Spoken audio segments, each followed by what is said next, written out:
Ok, listos. Esta es mi Biblia, la palabra de Dios. Yo soy lo que mi Biblia dice que soy.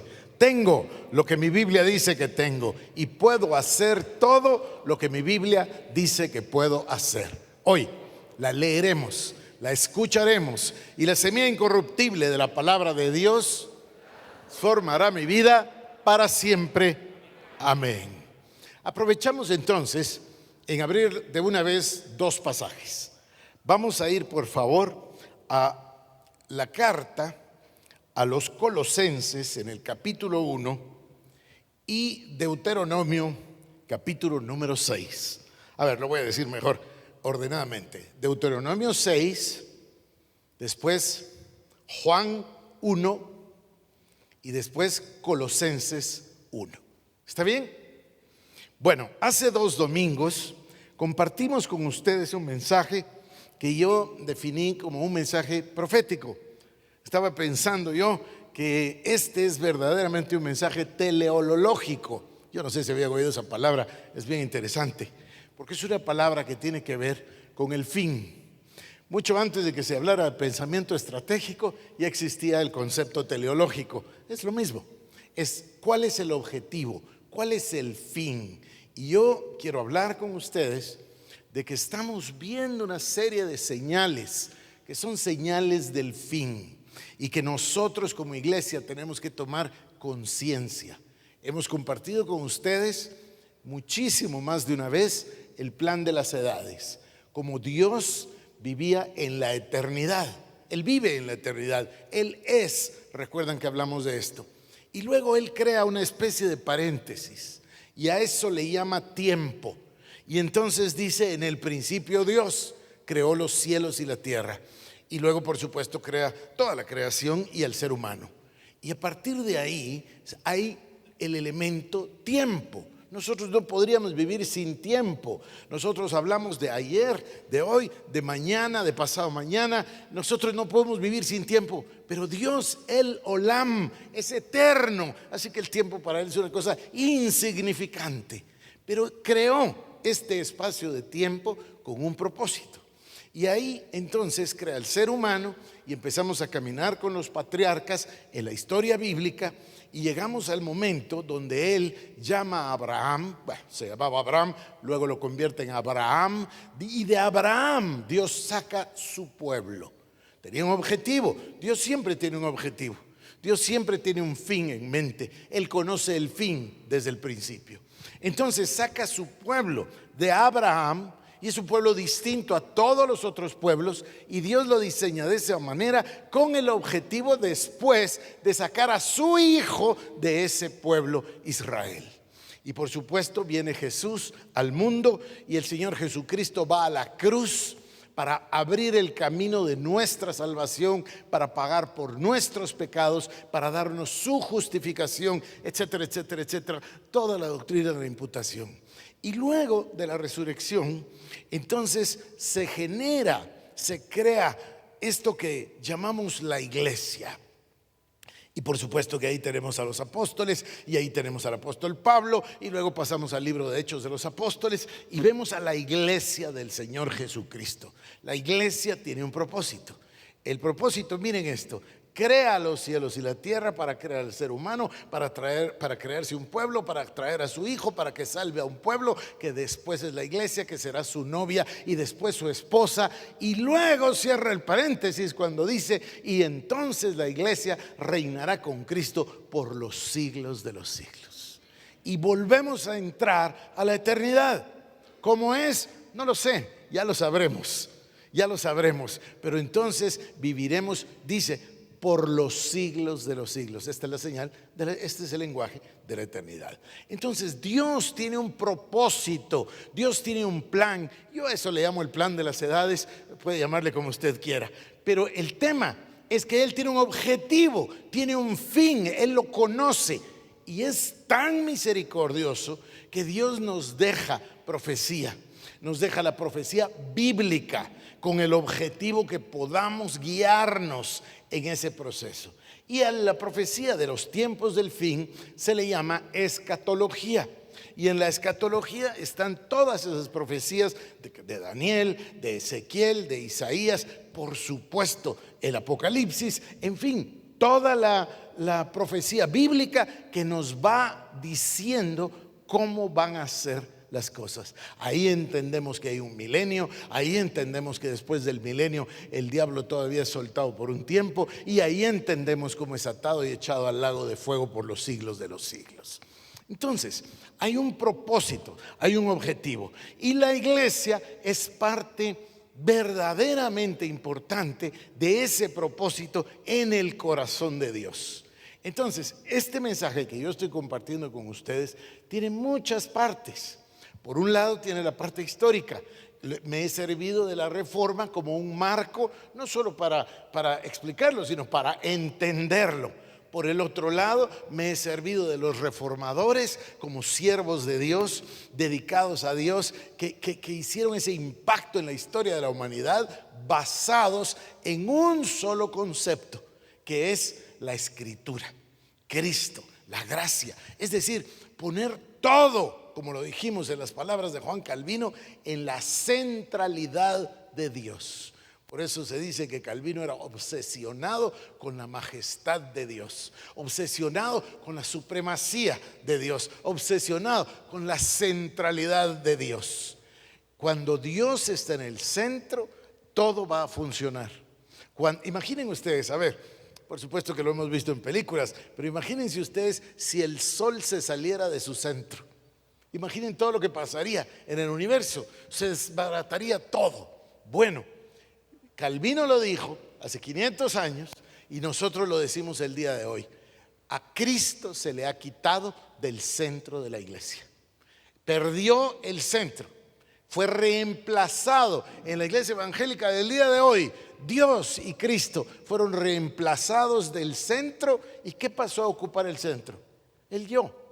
El yo. Prendan la radio, miren la televisión, lean, vean, pongan atención con lo que yo les estoy diciendo, mírenlo a través de esos anteojos y verán que el centro es yo y mis necesidades. ¿Qué puede Dios hacer por mí? ¿Cómo me va a bendecir a mí? ¿Qué es lo que el Señor está por hacer por mí? ¿Y dónde quedó el centro? Entonces, ese es nuestro mensaje. Pero yo quiero decirles que veo este mensaje profético y también teleológico. ¿Por qué? Profético en el sentido de qué es lo que nos toca a nosotros, a esta familia nuestra que se llama El Shaddai. Esto es lo que nos toca. Hoy voy a describirlo.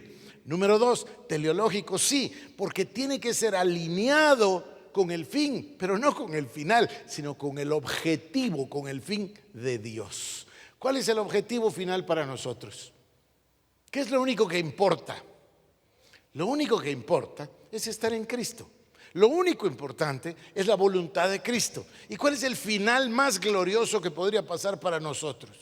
Formar esa novia, formar parte de esa esposa del Cordero. Ese es el final, ese es el objetivo. No hay nada más grande que nosotros podamos lograr que estar en el centro de su voluntad.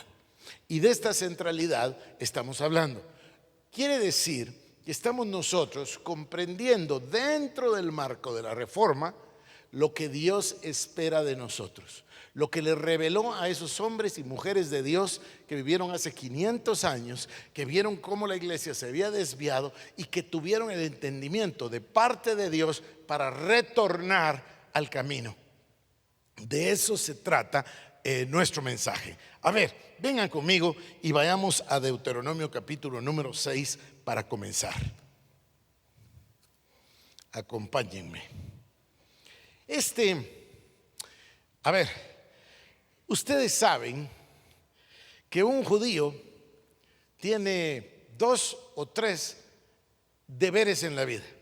Uno es aprender a leer y a escribir para aprender la ley. El otro es enseñarle a sus hijos a leer y a escribir para que puedan leer la ley. Y el otro es enseñarles la ley, la Torá. No hay nada más importante. Y comienzan por un lugar. Esta es la primera enseñanza que recibe un niño judío. Esta es la básica. Es que no hay nada más básico que esto. Y está en Deuteronomio 6:4. Y dice así: Oye Israel, Jehová nuestro Dios, Jehová uno es. Jehová nuestro Dios, uno es. Solo hay un Dios, solo hay un Señor. Y ese es el primer mensaje. Oye Israel, Jehová nuestro Señor, uno es. Este tema tiene que ver con lo que estoy mencionando. La supremacía la tiene Él. Él es Dios. Él tiene un plan. Él tuvo misericordia de salvarnos, pero no es nuestro mandadero celestial. Si ustedes oyen las oraciones, todas las oraciones son de pedigüeños. Todas las oraciones son dame, dame, haceme, dame. Y por favor, a propósito también, dame. Sí o no es verdad. Entonces, ese no es el objetivo divino. El objetivo es que mi vida sirva para exaltar su gloria. El objetivo es que mi vida sirva para cumplir sus propósitos. El objetivo es que mi vida le traiga gloria a la majestad de Dios. Que lo que hizo en mi vida, teniendo misericordia de salvarme, se refleje en mí para un cambio. Y aquí vengo con un tema que es complicado. No es complicado de entender, es complicado de hacer. El cambio no es solo un cambio de actitud, es un cambio total de conducta. Por eso arrepentimiento quiere decir dar vuelta. Si voy para el norte, arrepentirme quiere decir parar, dar vuelta e ir para el sur. Es un cambio total de dirección. Y en este es el tema en el que seguramente reprobaríamos todos. Esta es la verdadera explicación a por qué Guatemala tiene millones de creyentes y no cambia nada. Esta es la verdadera explicación. Llegamos al final, Dios mío, después de tantos años. Pero llegamos al final, entendemos, no hay un cambio verdadero, no hay un cambio de conducta. Hay un cambio, hay una apariencia de cambio, pero no hay un cambio de conducta. Este tema de la corrupción en Guatemala, la mitad de las personas que están ahí en esos casos tan públicos, la mitad iban a la iglesia todos los domingos, bueno, no sé ahora, pero iban a la iglesia todos los domingos. Y ustedes los veían ahí levantando las manos y todo. Entonces, ¿dónde está eso? ¿Dónde está el cambio? Oye Israel, el Señor uno es. Vamos ahora, si me permiten, vamos a Colosenses antes de Juan. Colosenses capítulo número 1 dice así. Perdón, se me perdió. Colosenses 1. Yo quisiera leerlo todo, es un pasaje tan hermoso, ¿verdad? Pero bueno, vamos en el verso 15, estamos hablando del Señor Jesús. Él es la imagen del Dios invisible, el primogénito de toda creación. Y ahora miren el verso 16. Porque en Él fueron creadas todas las cosas, las que hay en los cielos y las que hay en la tierra, visibles e invisibles, sean tronos, sean dominios, sean principados, sean potestades. Todo fue creado por medio de Él y para Él. Y Él es antes de todas las cosas, y todas las cosas en Él subsisten. Él es la cabeza del cuerpo, que es la iglesia. Él que es el principio, el primogénito de entre los muertos, para que en todo tenga la preeminencia, por cuanto agradó al Padre que en Él habitase la plenitud. ¿Queda claro o no? Clarísimo. Todo fue creado por Él y para Él. Todas las cosas son para su gloria.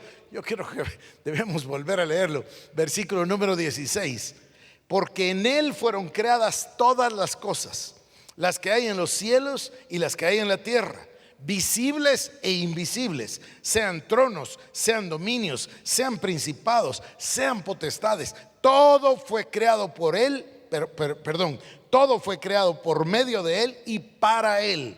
Y Él es antes de todas las cosas, y todas las cosas en Él subsisten. Y Él es la cabeza del cuerpo, que es la iglesia, el que es el principio, el primogénito de entre los muertos, para que en todo tenga la preeminencia, por cuanto agradó al Padre que en Él habitase toda plenitud. A mí me parece que es clarísimo.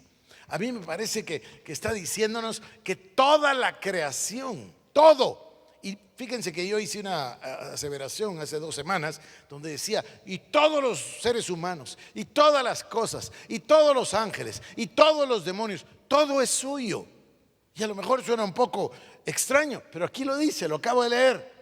Todas las cosas fueron creadas por medio de Él, las que hay en los cielos y las que hay en la tierra, visibles e invisibles, sean tronos, sean dominios, sean principados, sean potestades. Todo fue creado por medio de Él y para Él. Y todas las cosas, queridos hermanos, están allí con el objetivo de mostrar su gloria, su majestad, su supremacía, la centralidad de Dios. Creí que iban ustedes a celebrarlo. Todas las cosas fueron creadas por medio de Él y son para Él, y por medio de Él subsisten. A Dios le complació que en Él habitase toda la plenitud. Es una cosa extraordinaria, es una cosa maravillosa. Acompáñenme entonces ahora a Juan, al Evangelio de Juan, en el versículo 1 del capítulo número 1.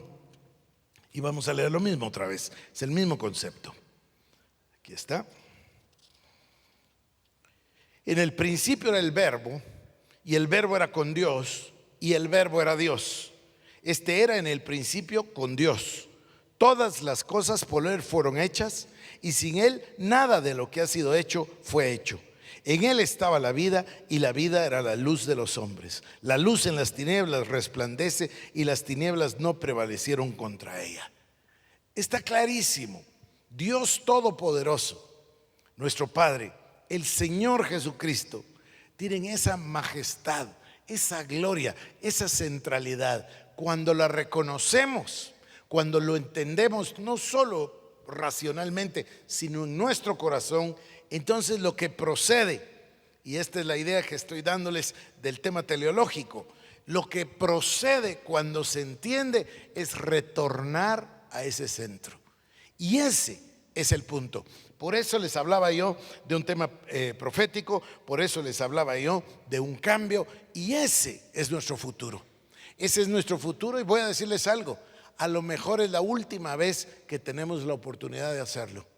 A lo mejor y es la última vez, porque estamos viviendo verdaderamente los tiempos del fin delante de nosotros. Qué glorioso que el Señor nos permita venir a realizar, a percatarnos, a comprender, a entender este mensaje y a ponernos esa brújula para poner nuestro barco en rumbo a complacer a Dios, al objetivo final, que es, como dijo Calvino, vivo con el único objeto de demostrar la gloria de Dios, la majestad divina. Entonces, nosotros estamos entendiendo ese mensaje. Oye Israel, el Señor Jehová uno es. Dios es el objetivo.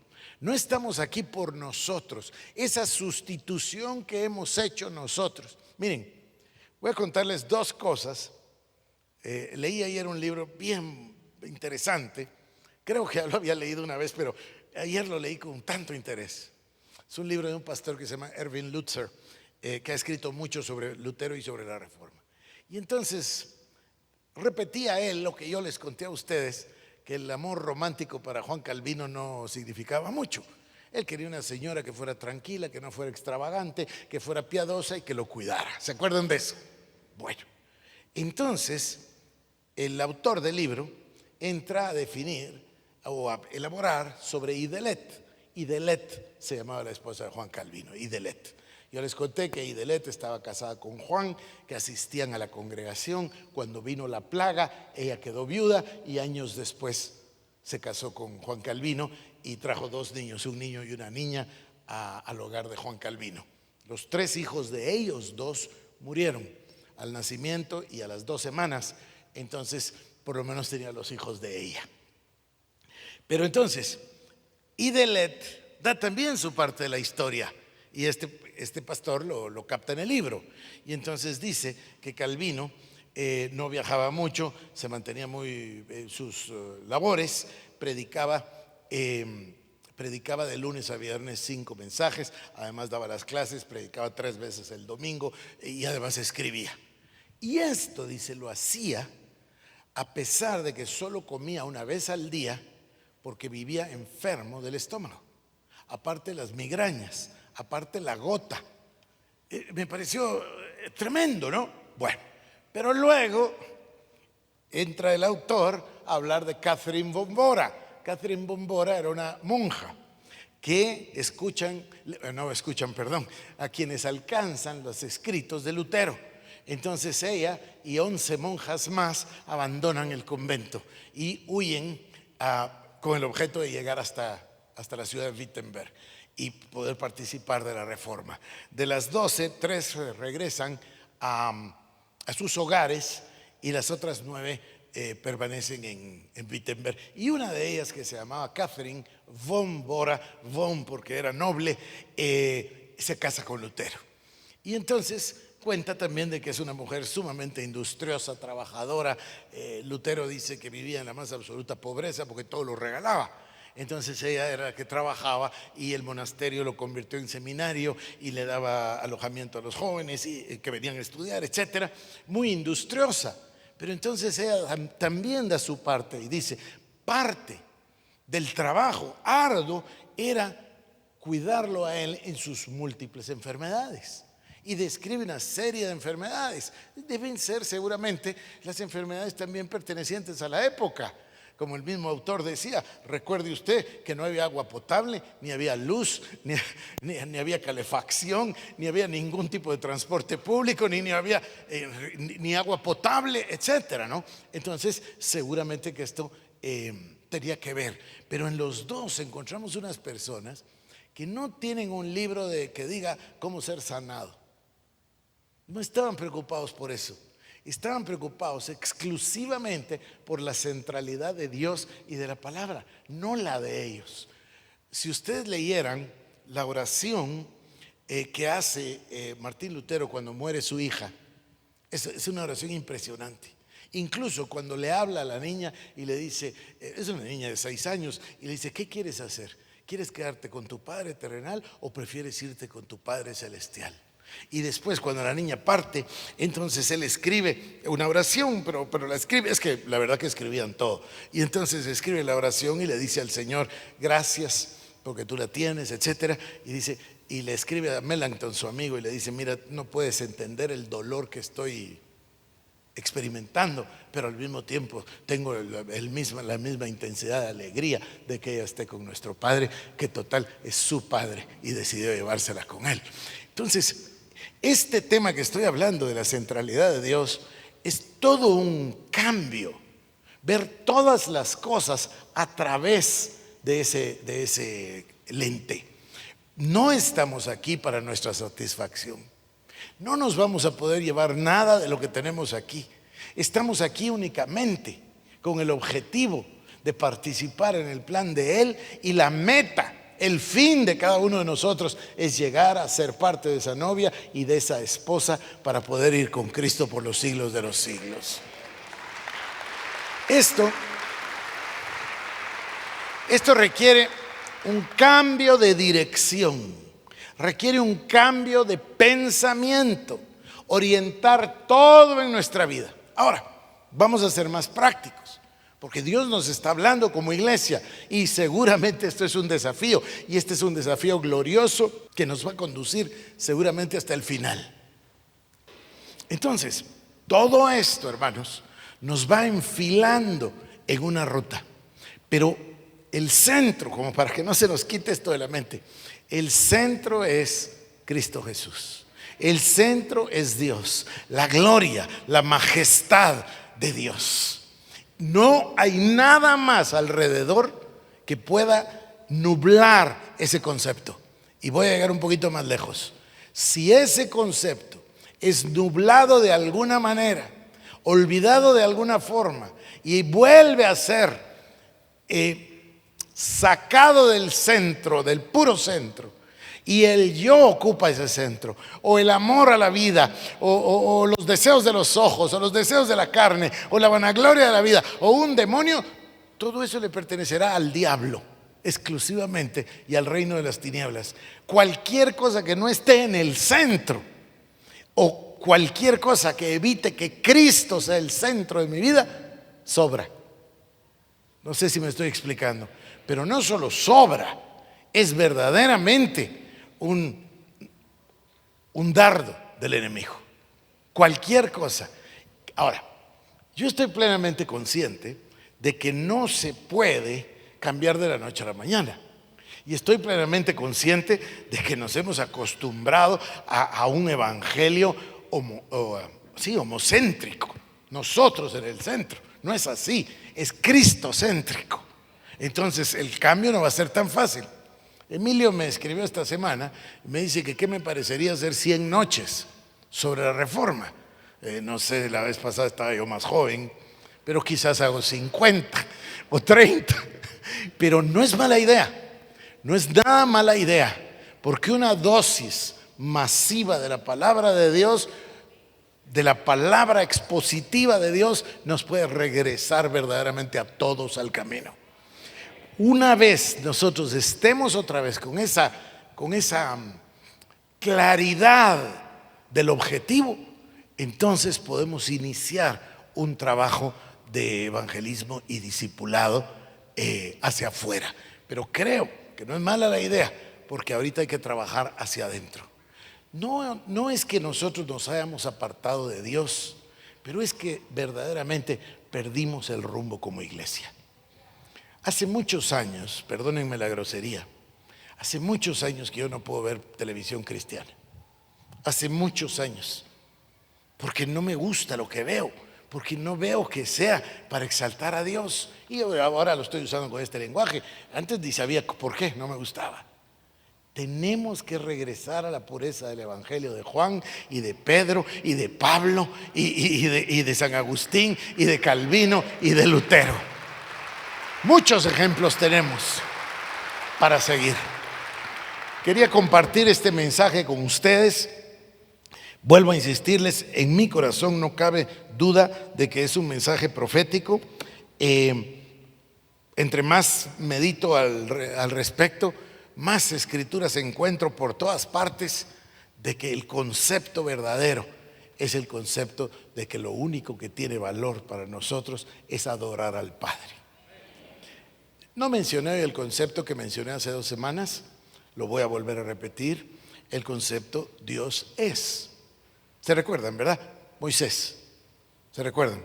Sí, pero y si me preguntan quién me manda, ¿qué les digo? Diles, yo soy, te manda, porque Él es. Oigan esto, Él es independientemente de lo que todos los demás digan. Hay gente que cree que Él es, gloria a Dios por ellos. Hay gente que cree que no es, pero eso a Él no lo afecta en absoluto. ¿Me entienden lo que digo? Él es el creador, todas las cosas son suyas. Yo no sé si alguna vez, hace poco le comenté, hace mucho lo usaba, el Altísimo quiere decir exactamente el dueño. Claro, tiene todo el sentido, si Él es el creador, Él es el poseedor, Él es el dueño. Bueno, ese es el Olam. Y ahora quisiera dar un concepto que me parece hermoso también, que me aportó Cecilia. Es el Señor el alfarero. Hay una cosa curiosísima. El alfarero tiene yo no sé cómo se llame, una rueda, ¿no? Y la mueve y la mueve y la rueda da vueltas. Ahí pone la arcilla y le da forma. Cuando la arcilla está fuera de centro, automáticamente se destruye. Automáticamente se destruye. Tiene que estar en el centro exacto para que entonces se forme. No sé si lo han visto, aunque sea en la televisión, lo habrán visto alguna vez cómo hacen las vasijas. Pero si la vasija se le sale del centro, se autodestruye, por decirlo de una manera. Y ese es el punto con nosotros. Nosotros somos el barro en las manos del alfarero. Y si no estamos centrados en el alfarero, nuestra vida, queridos hermanos, va a destruirse. Porque estamos fuera del objetivo. Yo no sé por qué no brincan y saltan y gritan, porque francamente estoy muy emocionado.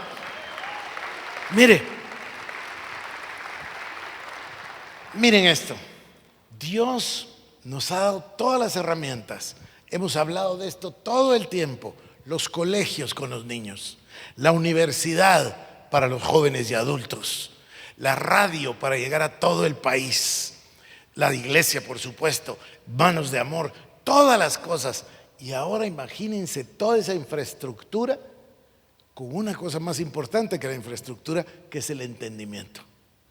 Y ese rumbo es ese entendimiento. Y comprender que vamos a enfilar todos nuestra vida y vamos a enfilar todas nuestras fuerzas y vamos a enfilar todo lo que Dios nos ha permitido en una sola dirección, que es la gloria y la majestad de Dios.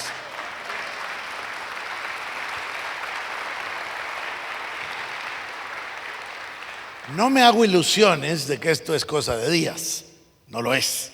No sé cuánto vamos a tardar, pero seguramente que Dios nos va a ayudar y nos va a dar métodos y nos va a dar ideas, como lo que estaba hablando Emilio, de una dosis masiva de la palabra de Dios, de una inyección que verdaderamente nos transforme a través de la palabra día tras día. Hay que encontrarle la manera.